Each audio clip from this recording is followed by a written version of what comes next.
इस अधिनियम को भारतीय न्याय संहिता 2023 कहा जा सकता है।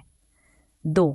यह उस तारीख को लागू होगा जिसे केंद्र सरकार आधिकारिक राजपत्र में अधिसूचना द्वारा नियुक्त कर सकती है और संहिता के विभिन्न प्रावधानों के लिए अलग अलग तारीखें नियुक्त की जा सकती हैं। 3. प्रत्येक व्यक्ति इस संहिता के तहत दंड के लिए उत्तरदायी होगा, न कि अन्यथा इसके प्रावधानों के विपरीत प्रत्येक कार्य या चूक के लिए, जिसके लिए वह भारत के भीतर दोषी होगा। 4.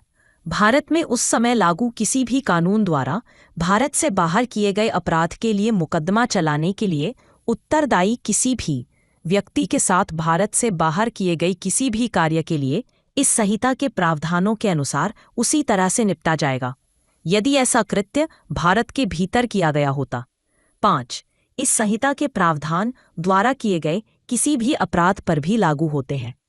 भारत के बाहर और बाहर किसी भी स्थान पर भारत का कोई भी नागरिक। बी. भारत में पंजीकृत किसी भी जहाज या विमान पर कोई भी व्यक्ति, चाहे वह कहीं भी हो। सी. भारत के बाहर या बाहर किसी भी स्थान पर कोई भी व्यक्ति भारत में स्थित का।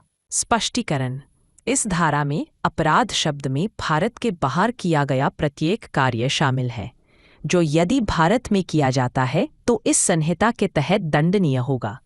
रेखांकन ए, जो भारत का नागरिक है, भारत के बाहर और बाहर किसी भी स्थान पर हत्या करता है, उस पर भारत में किसी भी स्थान पर जहां वह पाया जा सकता है हत्या का मुकदमा चलाया जा सकता है और उसे हत्या का दोषी ठहराया जा सकता है।